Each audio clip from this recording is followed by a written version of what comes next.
Welcome to the channel English Epics. It was early Sunday morning when someone rang my doorbell. I was a bit surprised since I hadn't told anyone where I was living now. My surprise only grew when I opened the door. Standing in the hallway were my wife, her parents, her sister, and my brother-in-law. I resisted the initial urge to slam the door in their faces. I had been raised better than that. Besides, I was thinking about my father and mother-in-law, Chester and Dottie Hanson, as well as their younger daughter, Marion. I would never deliberately be rude to them. My wife, Debbie, on the other hand, stirred far less charitable emotions in me. Slamming the door in her face would have been a genuine pleasure. Jack, we're here to discuss this issue civilly. Mom, Dad, and Marion believe they can help me sort out the situation. Dave is naturally part of our family matters. Please, let us in, Debbie insisted, clearly confident. I would agree. I shrugged and stepped aside to let them all in. I didn't have enough furniture for everyone to sit, so I brought in 2 more chairs from my tiny kitchen so Dave and I could use them. Then I brought in a 6-pack of soda and another of beer, placing them on a wobbly plastic end wood structure that served as an end table. Everyone's welcome to help themselves to a soda or a beer. That's all I have to offer, I said, uncapping a bottle of Miller. You should know we're here to try and understand the reason behind your inexcusable actions, Debbie began.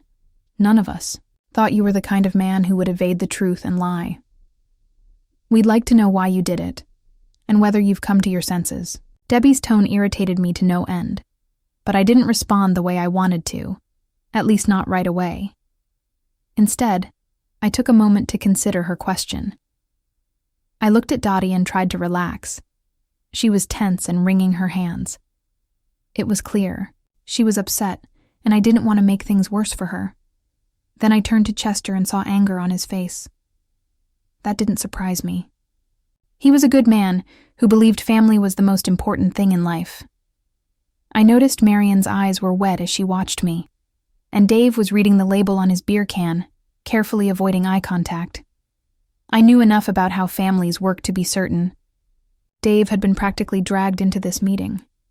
He wasn't here because he wanted to be.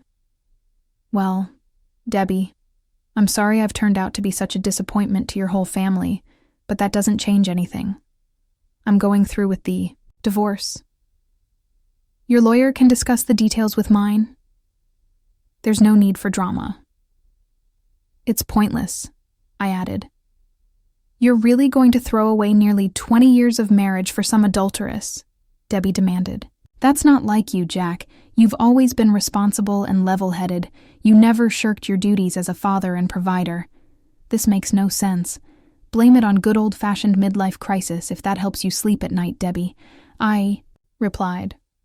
Or go ahead, drugs, alcohol abuse, blackmail, aliens, whatever makes it easier for you to find some meaning in all this. The end result is the same. I'm divorcing you, regardless of the reason, or whether it makes sense to you. Just accept it. Jack, Chester interjected. We hired a private investigator to figure out what's going on with you. He's only been working for us a couple of days, but he already found your new address. However, he couldn't discover anything about a woman who might have caught your interest. Does such a woman even exist? That caught me off guard. I should have known Chester wouldn't take the situation at face value. He needed facts and names, so he hired a private eye. I quickly tried to recall everything I'd done over the past 2 days, every place I'd gone, everything I might have said or done. Nothing stood out that could have exposed my situation.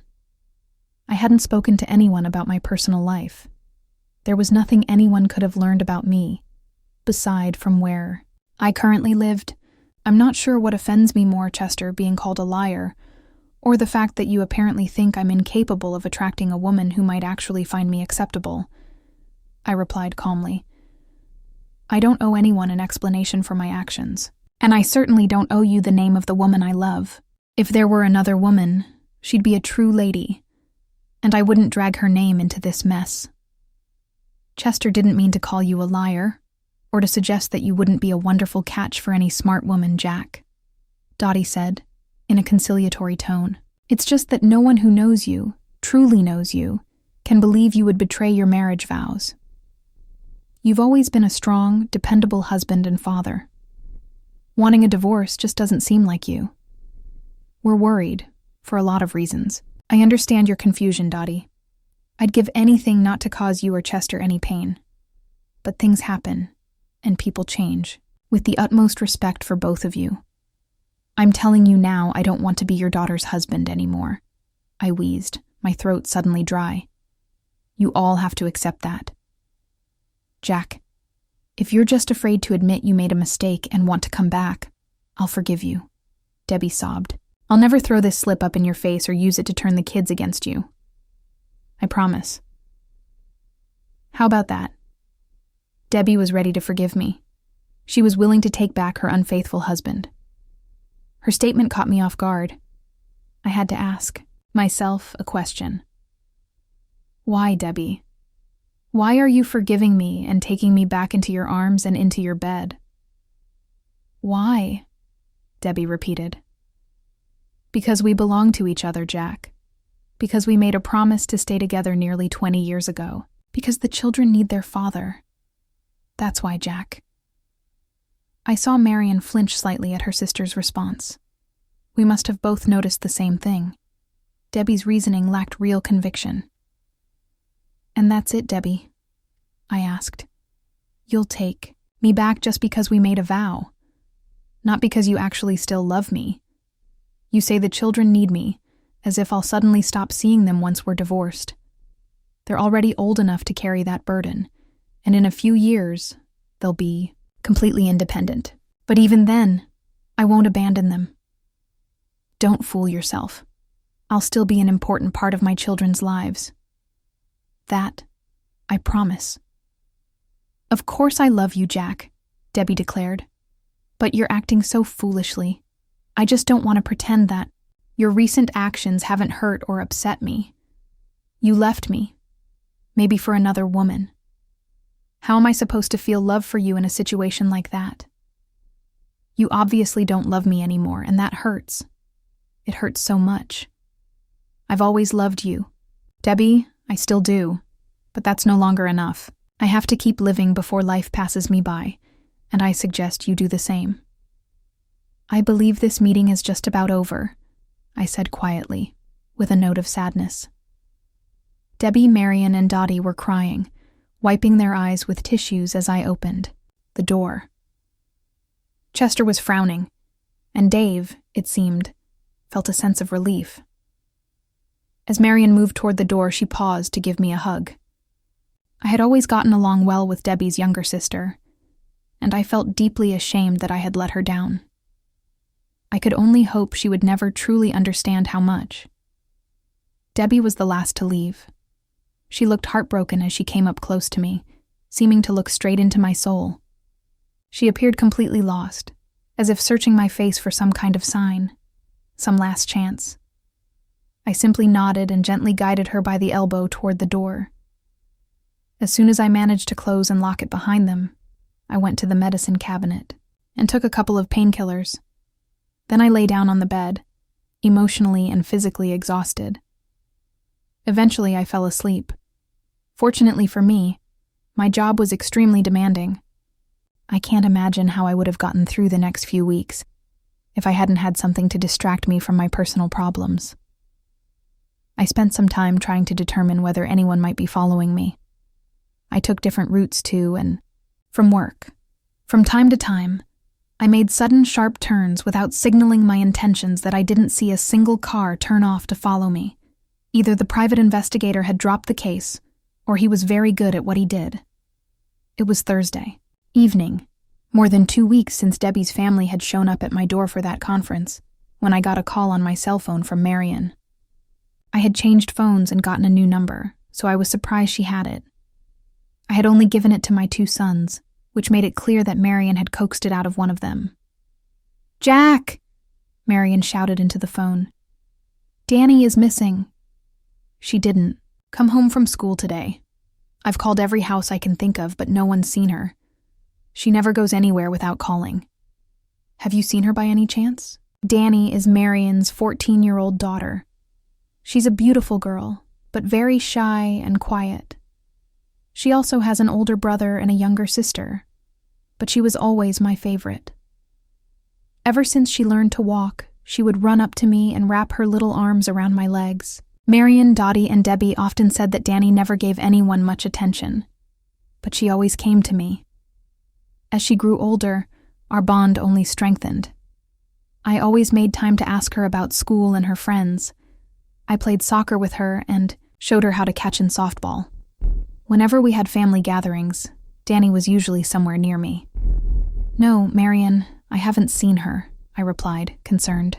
"You've probably already tried calling her cell phone, right? Have you tried reaching out to any of her teachers at school? They might know something. Was she feeling okay?"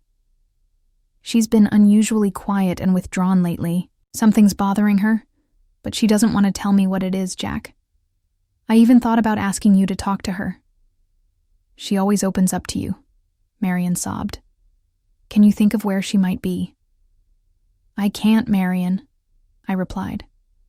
"But I'll drive around the area and see if I can find anything. Call me the moment you hear anything about her. I'll do the same if I find her." "Thank you, Jack."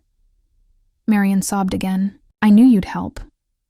As I drove around the neighborhood, I tried to imagine what could have happened to Danny. I stopped by her softball coach's house to ask if she had seen Danny at school that day and whether she had seemed okay. I didn't see her. "Today, Jack," said Mrs. Mack, clearly concerned. There was a water main break at the middle school this morning. The kids were sent home early. As you know, her family lives close enough for her to walk home. I have no idea why she wouldn't have made it there. I thanked Mrs. Mack for the information and returned to my car. I decided to drive past the school, then follow the route Danny usually took to walk home. Soon I reached the school and slowly started driving toward Danny's house. I didn't see anything unusual. However, I did notice several cars, including Debbie's, parked in Marion's driveway. Knowing that Marion would have called me if Danny had turned up, I kept driving. By then, night had fallen, and a nearly full moon had risen. About half a mile from Marion's house was a wooded area spanning roughly 100 acres. As I passed by it, I remembered how Danny had insisted I take a walk there with Haroni Sunday afternoon. She had led me down a trail to an elaborate tree stand built by a deer hunter. It looked more like a small tree house, about 20 feet above the forest floor. It had 4 walls, a roof, and window openings on all sides. I had climbed the ladder with her and looked around.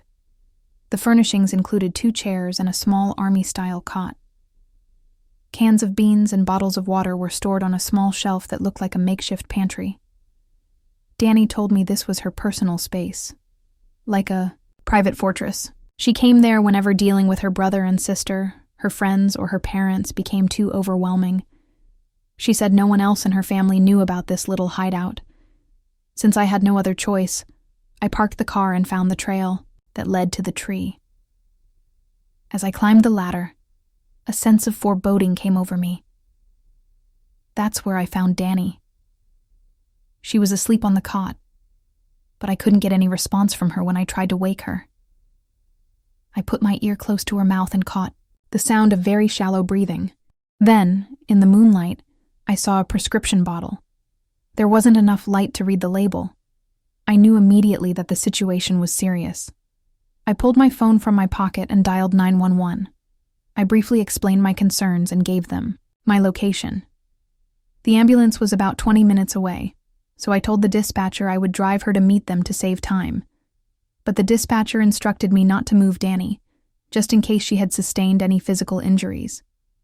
I told the dispatcher I would meet the paramedics on Route 92, a few miles south of the town baseball field, and hung up. I slipped the empty pill bottle into my pocket, carefully lifted Danny over my shoulder, and cautiously climbed down the ladder. As quickly as I could, I made my way through the thick woods to my car and speed off to meet the ambulance. A few minutes later, I stopped and flashed my headlights when I saw the ambulance approaching from the opposite direction. Soon, Danny was loaded into the vehicle, and the paramedics began working on her frantically as the rescue vehicle raced toward the hospital. I handed them the empty medication bottle. hoping it would help in treating Danny. Driving behind them, I dialed Marion's number. When she answered, her voice was filled with fury. "Jack, have you heard anything about Danny? Did you find her? Please, Jack, tell me you found her," Marion begged. "Marion, she's in the ambulance on the way to the county hospital. I can't tell you much else, except that it's pretty serious, and you need to get there as soon as possible," I said. "The county hospital." Marion cried out, then began sobbing so hard she could barely speak. There was a click on the line, and then I heard another voice. "Jack, it's Debbie. What happened to Danny? Where was she? How did you find her?" She asked rapidly, without pausing. "Debbie, all you need to know is that Danny is seriously ill and is on her way to the county hospital. The paramedics are doing everything they can, but someone needs to get Marion to the hospital safely, but quickly," I said firmly, and then hung up to focus on driving. I waited outside the emergency room. Since Danny was a minor and her parents had called to say they were on their way, I wasn't given any information. I was pacing the floor when a police officer found me. I was still answering his questions, which seemed to be the same ones every relative I brought to the waiting area also wanted to ask, when the officer finally finished, and I was immediately surrounded by Danny's relatives. I found Danny in a deer stand that's actually more like a small cabin in the Anderson woods behind your house. I remembered that she had shown it to me a couple of years ago. It was the only place that came to mind to search. She was there, but almost in a coma. An empty prescription bottle was lying next to her. I called the ambulance and met them on Highway 92. Then I called Marion, and that's all I know. For any further information, you'll need to speak with the doctors and nurses, I concluded. At that moment, a nurse came out of the emergency room, and the group rushed toward her. I took the opportunity to slip away to my car and head back to my gloomy apartment. Once there, I drank a couple of beers and went to bed. Sleep didn't come easily, as I kept worrying about my niece, a beautiful teenage girl. Why did she do it? Would she recover? I sincerely hoped I had found her in time that IT felt like I had just fallen asleep when the doorbell rang. Once, then again, and again. Staggering, I made my way to the living room and opened the door. Before I could even recognize who was ringing, I was pulled into a tight hug. Gradually, I realized it was Dottie embracing me. Chester and Debbie stood behind her in the doorway. Since Dottie couldn't form a single coherent word through her tears, Chester took it upon himself to explain, "Danny is out of danger.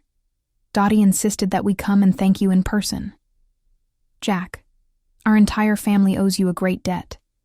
If you hadn't found Danny when you did, the outcome would have been very different, and far worse," Chester said with emotion. "You saved her life, Jack."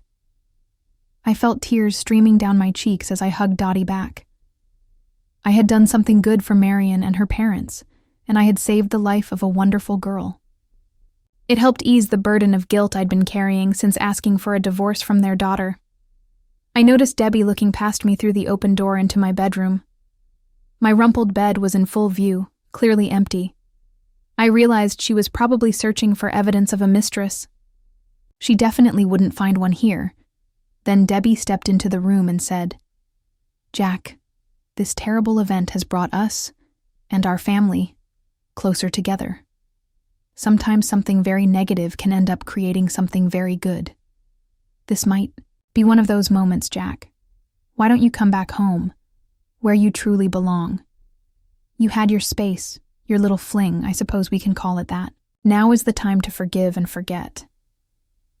Debbie, you surprised me. It's hard to believe you could forgive me so easily. I don't think I'd be that generous if the roles were reversed.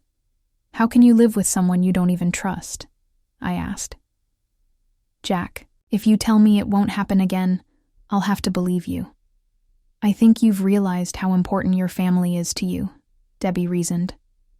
I'm not thrilled about what you've done lately, but I'm willing to work through it. I think that's the difference between you and me, Debbie.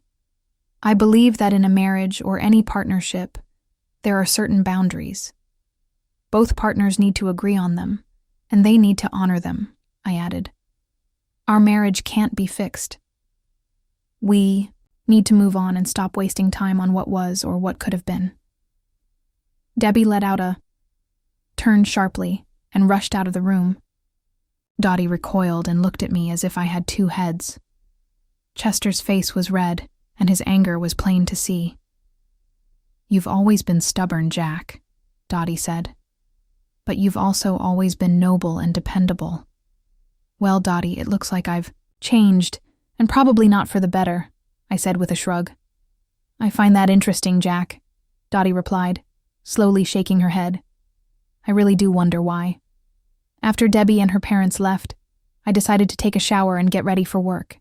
It was still early, and I'd only managed a little sleep, but I didn't want to waste sick days just because I felt like crap. Sick days are for golf and baseball. That eat was already free in the afternoon when Marion called me. She was extremely grateful for what I had done to help save Danny.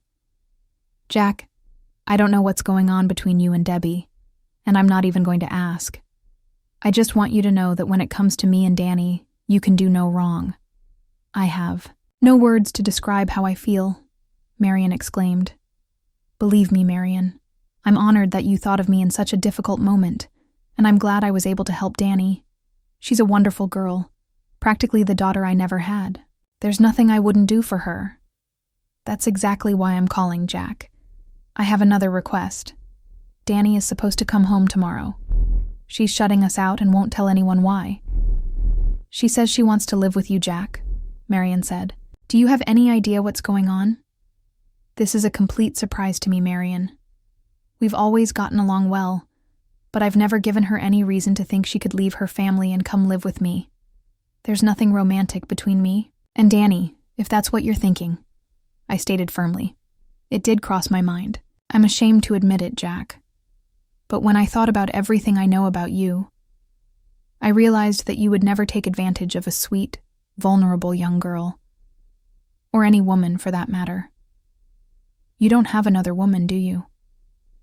You just don't want to tell anyone the real reason your marriage fell apart, whatever it may be, Marion said. Marion, I can only repeat that my behavior with Danny has always been completely appropriate.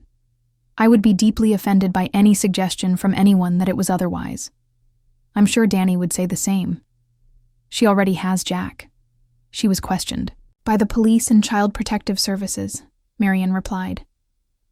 She refused to tell them anything, except for one thing, that you've always treated her wonderfully, and that you've never even used foul language in her presence. The psychologist suggested that you be present during tomorrow's session with her. She concluded that Danny trusts you far more than she trusts her father or me. They don't want to release her until they're sure she won't make another attempt.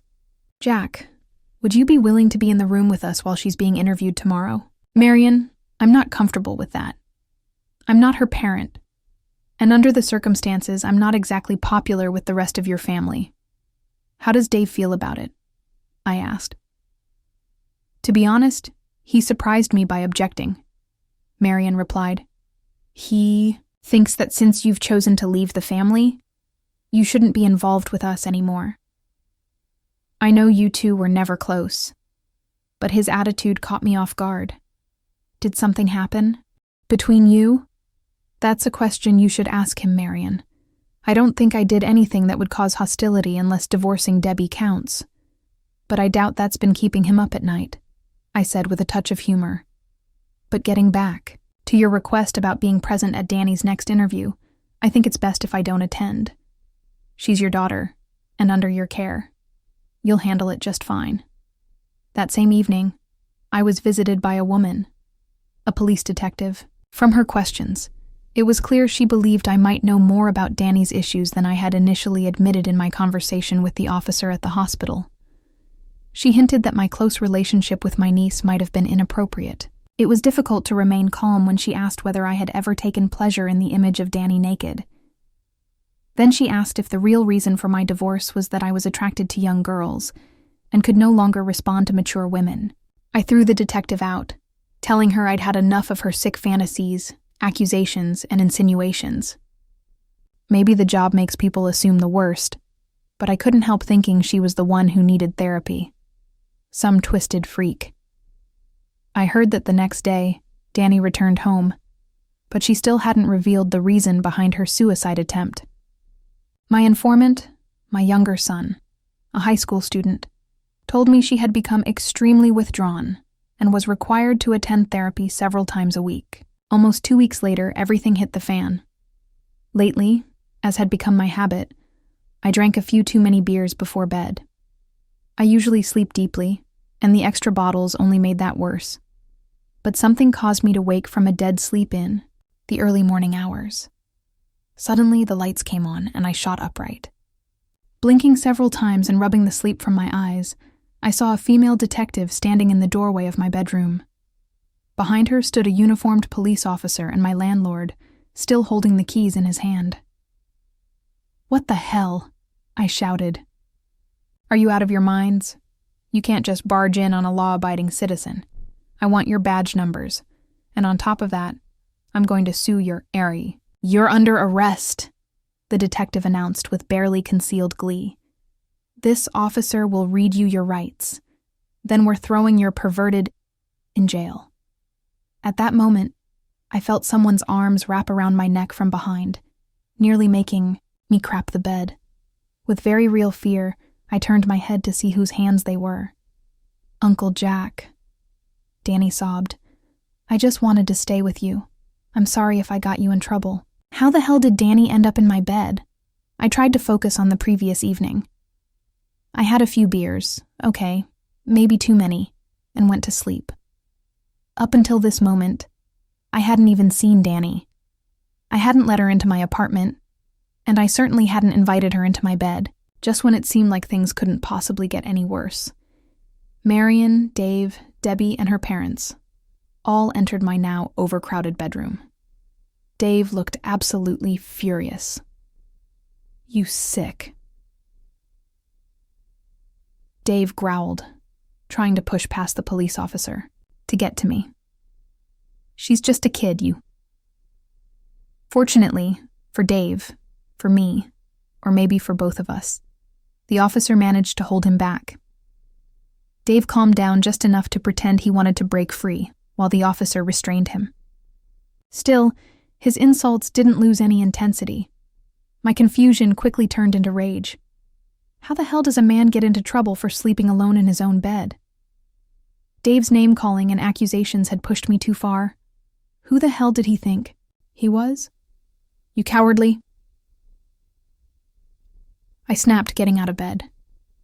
"You've got a lot of nerve coming into my home and throwing this crap at me. Let's see who the real Hudsonine is now." As I spoke, I moved toward Dave. Since the room wasn't very large, it only took a couple of steps to get right up in his face. He had already stopped shouting when I stood up, and by the time I reached him, he was backing away. Somehow he managed to position himself so that Marion was standing between us, and between him and the police officer. "Danny, are you all right, sweetheart?" Marion asked. "Why are you here? And why were you in Uncle Jack's bed? You have to understand how this looks. Jack is going to be arrested, and will likely spend a long time in prison if you can't convince us he didn't do anything wrong. That won't be easy." "What happened, honey?" "I just couldn't live at home anymore, Mom." Danny whimpered. "I didn't mean to get Uncle Jack in trouble. He didn't even know I was here." I snuck in through the bathroom window. He was asleep, and I just laid down next to him. I felt safe with Uncle Jack. He never hurt me. Never. Not tonight, not ever. He's not like that. "I'll be the one asking the questions here," the detective said firmly. "You called the police to help find your daughter, so let us do our job. Danny, why do you feel unsafe at home? Has someone been mistreating you?" "Not in the way you mean," my niece replied. "It's just I feel uncomfortable talking about it with everyone here." "Danny, I called Debbie and your grandparents when I found your bed empty just after midnight," Marion said. "They helped me look for you. It was my mom who decided to check for your bike and noticed it was gone. It was Debbie's idea to come here and look for you." That's why the police are here. We called them when we realized you were missing. We were all afraid you might do something reckless." "You mean like what? Swallow another bottle of pills? Or do something bad with Uncle Jack?" Danny shot back. "You think there's something wrong with me?" "No, sweetheart. We're just worried that you might feel overwhelmed and do something you'll later regret. Your family loves you, and we're all concerned about your safety and well-being. You can answer the detective's questions in front of everyone, sweetheart. There are no dark secrets in this family. Please, just tell the truth and answer her questions," Marion pleaded. "Marion, it would be better if she spoke to the detective in private," I suggested, as a sudden fear gripped me. "You can't put the genie back in the bottle once it's out. It's very possible that Danny might say something not everyone here should hear." "Jack, that's exactly why I want everyone to hear how Danny answers," Marion replied. "I don't want her turning into another you, with your secrets and very strange behavior. The truth is always better." "Fine, Mom, if that's what you want. I'll tell the detective what I'm afraid of, and why I feel safer with Uncle Jack." "I'm afraid of Dad," Danny confessed. "Me," Dave growled. "I never hurt you. I've never done anything that a loving father wouldn't do. Why would you be afraid of me? A few weeks ago, I forgot to bring my baseball glove to school. Since we had a game that day, Mrs. Mack gave me permission to go home and get it during class," Danny replied hesitantly. "I always cut across the empty lot behind our house when there's no snow. That's when I saw Uncle Jack bent over near his car, which was parked on the street in front of our house. He was throwing up. I ran over to see if he was okay, but he quickly got into the car and drove away. Then I went up to my room to get my glove and heard strange noises coming from Mom's room. It sounded like yelling, but quieter, so I peeked in to see what was going on," Danny explained. By then, the room had fallen completely silent. I could hear the pounding of my heart in my ears. Everyone was focused on Danny's story.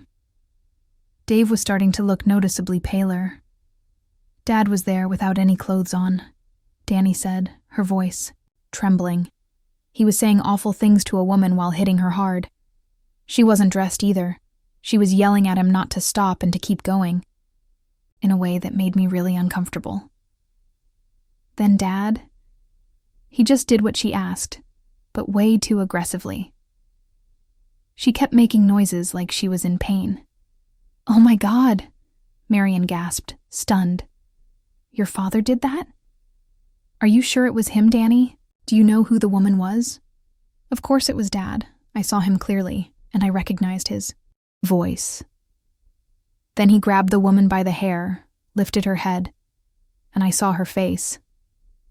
"It was Aunt Debbie, Mom," Danny sobbed. I was too shaken to look at anyone, so I just stared at my feet while the storm of chaos raged around me. I had hoped to spare Marion, Chester, and Dottie from this particular dose of harsh reality. Danny had seen almost exactly what had made me sick just minutes before she did. I had stopped by their house to return a few borrowed books that my son was giving back to Marion's son that day. I lost my breakfast right there on the street before driving away. I had no idea that Danny would come home early and witness things no child should ever have to see. Eventually, the detective managed to suppress what nearly turned into a riot. Then she asked Danny to finish her story. The uniformed officer now stood in the doorway to make sure no one could leave. Dave was red-faced and sweating, while Debbie had collapsed to the floor. I grabbed my glove and left as fast as I could. Danny continued after the unexpected interruption. Then, on the day we were sent home early because of the water main break, I saw Aunt Debbie with Dad again. This time, he was sitting on the couch, and Aunt Debbie was on the floor between his legs. He was calling her awful names again and forcing her head toward him. I could hear her gasping for air. At first, I thought he was choking her. Then he'd let her go, she'd take a breath, and he'd pull her back again. It was awful. When I turned to leave, I saw Grandma's prescription pill bottle on the kitchen table. I grabbed it and ran to my treehouse. I took all the pills and drank a bottle of water. That's when Uncle Jack found me and saved me. I was too scared to tell anyone about Dad and Aunt Debbie. I knew Mom would be angry. Grandma and Grandpa would be angry too. Dad would get in big trouble, and I was afraid he might hurt me, like he hurt Aunt Debbie when she yelled at him. That's why I ran away last night and snuck into Uncle Jack's room. I was scared, and I knew Uncle Jack would never let Dad hurt me. Uncle Jack isn't like that. Danny finished as tears streamed down her cheeks. This time, there was complete silence, unlike the chaos that had erupted just a few minutes earlier. I took a moment to think and realized I needed to speak. I owe an apology to Marion, Chester, Dottie, and especially to Danny, I began. I discovered Debbie and Dave together on the day Danny saw me throwing up in the street. I was so upset and angry that I was afraid I might kill them both. So I decided to walk away and think things through. Foolishly, I chose to simply divorce Debbie and say nothing to anyone about what she and Dave had done. I believed I was sparing all of you from the pain. I thought Debbie and Dave would come to their senses after I announced I was divorcing Debbie. I believed that deep down she would understand that I had to figure out what was really going on. That way, at least one family would be left untouched. But in reality, I'm the one who caused all this mess, I said with regret. If I had just confronted Debbie and Dave directly, we'd probably be right where we are now, but without Danny being so deeply hurt. I kept telling myself I was taking the high road, but I wasn't. I was just cruising down the coward's highway. I started feeling inadequate after watching Dave with Debbie for just a few minutes. He had complete control over her. After nearly 20 years of self-deception, I suddenly realized I had never even begun to scratch her itch. I guess that's why I chose to ride off into the sunset, instead of standing there and listening to Debbie bluntly explain what a pathetic excuse of a husband and lover I had been. I told myself I was protecting the innocent victims of this twisted pair. But in truth, I was just afraid to face the reality Debbie would throw in my face. And now Danny has paid the price for that. I'm so sorry, Danny. Uncle Jack. Danny cried, jumping off the bed and hugging me with tears in her eyes. I don't think there's anyone here who needs to be arrested, the female detective admitted. There are a couple of people I'm sure some would rather I just shot, but I'm not going to do that. I need to go file my report. I suggest you both come with me to avoid any further trouble. I don't think now is the right time for explanations or apologies. Dave helped Debbie to her feet and led her out of the room. Marion hugged both Danny and me while they cried their hearts out. Chester and Dottie stepped closer and gently rubbed Marion's back, trying to comfort her. No one said a word. No one knew what to say. Thank you for being with us. And if you're one of those who watches silently, just leave a like. It helps new stories come to light.